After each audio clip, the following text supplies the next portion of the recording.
This interconnection, or accommodation of all created things to each other, and each to all the others, brings it about that each simple substance has relations that express all others, and consequently, that each simple substance is a perpetual, living mirror of the universe.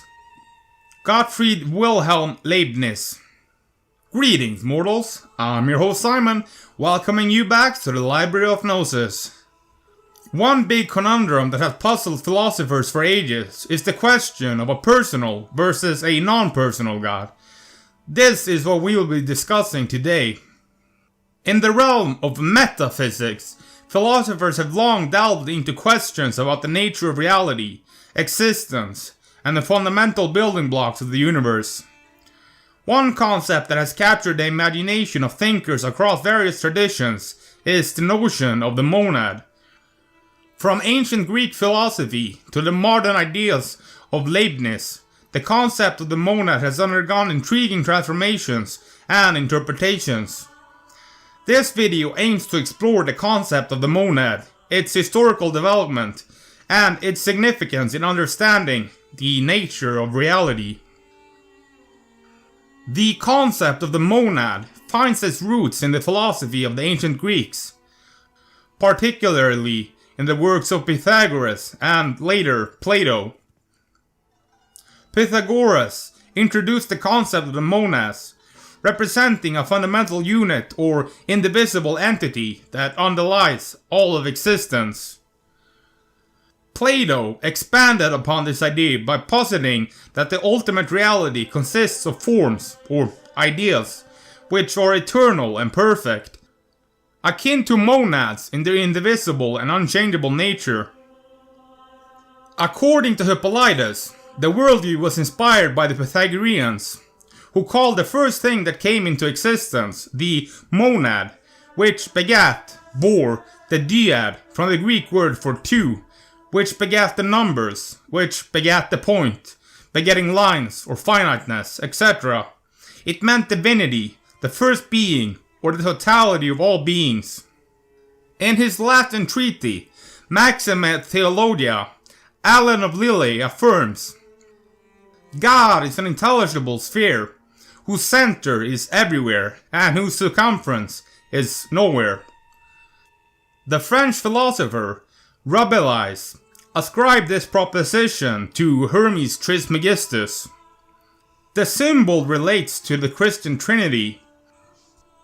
Alan of Lille mentions Trismegistus' book of the 24 philosophers, where it says a monad can uniquely beget another monad, in which more followers of this religion saw the coming of being of God the Son from God the Father, both by the way of generation or by the way of creation.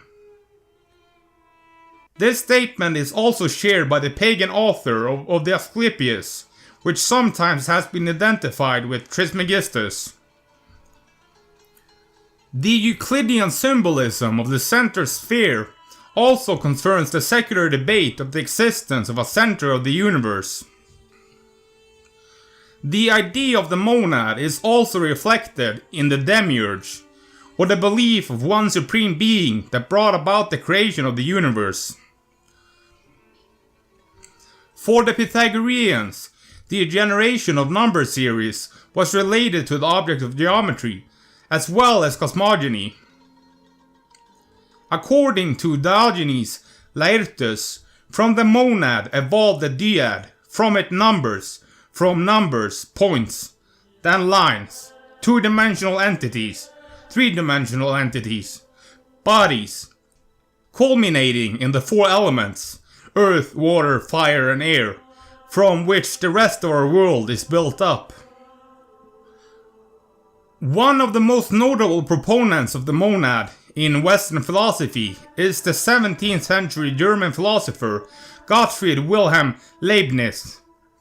In his seminal work, Monadology, Leibniz developed a comprehensive metaphysical system that revolved around the concept of the monads.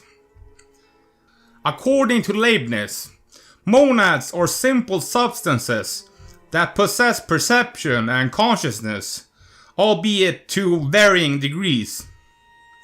Each monad is unique and self-contained, representing a microcosm that reflects the entire universe. These monads do not interact casually, but rather harmonize with each other in a pre-established harmony orchestrated by God. The idea of a pre-established harmony is central to Leibniz's philosophy of monads. It suggests that monads act in perfect harmony with each other, despite their lack of direct interaction. This pre-established harmony ensures that seemingly separate experiences of different monads align with a unified reality. It implies that the entire universe is a symphony of monads, each playing its part without interfering with the others. This concept allows for the reconciliation of determinism and free will within Leibniz's framework. While Leibniz's monadology provides an intriguing metaphysical system, it has received both praise and criticism from contemporary philosophers. Some argue that the concept of the monads resonates with modern scientific discoveries, such as quantum mechanics, which suggests that reality at its most fundamental level may consist of discrete and indivisible units. Others, however, criticize the monadology as overly complex and lacking empirical grounding. The concept of the monad is not exclusive to Western philosophy. Similar ideas can be found in Eastern philosophical traditions. For instance, the concept of the Tao in Taoism and Brahman in Hinduism can be understood as monad-like entities that underpin the fabric of existence. These Eastern perspectives provide alternative frameworks for understanding the unity and interconnectedness of all things. In some Gnostic systems, the supreme being is known as the monad, the one, the absolute, aeon telos, the perfect aeon, baithos, depth or profundity, proarchy, before the beginning, hierarchy, the beginning, the ineffable parent, and or the primal father. Prominent early Christian Gnostics like Valentinus taught that the monad is the highest source of the pleroma, the region of light constituting the fullness of the Godhead.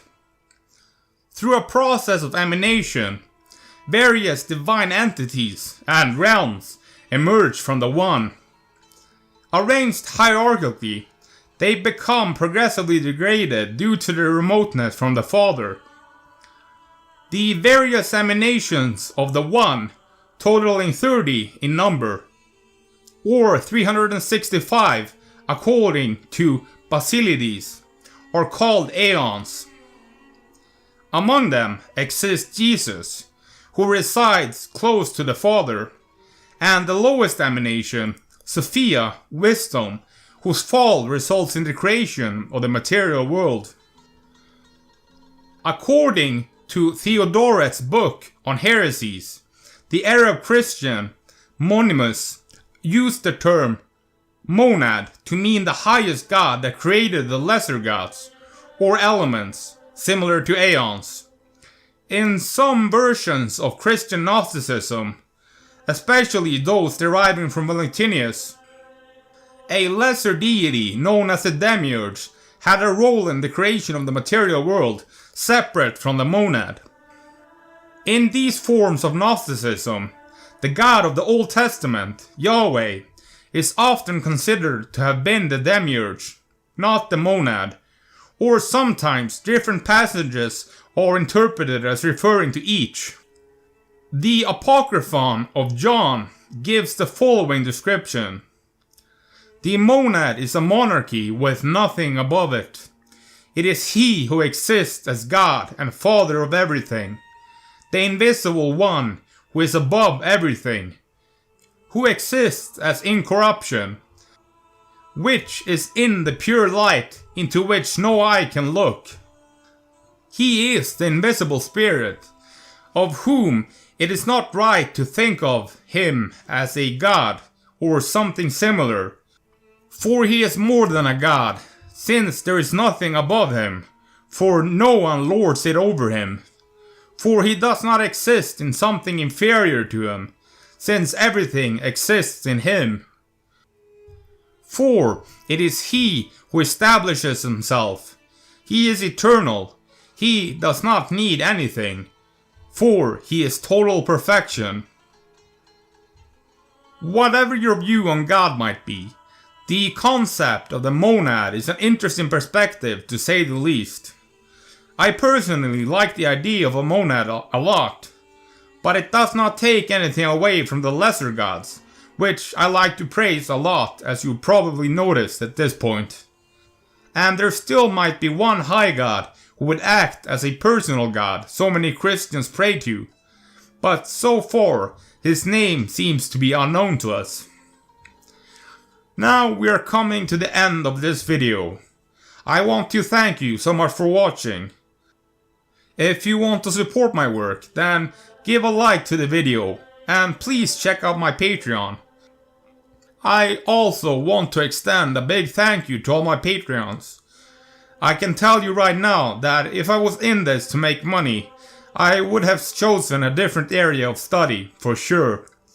And also, those who sign up for my Patreon gets all my written material, which for instance contains all the sources used for my scripts. Anyways, I will see you in the next one, mortals.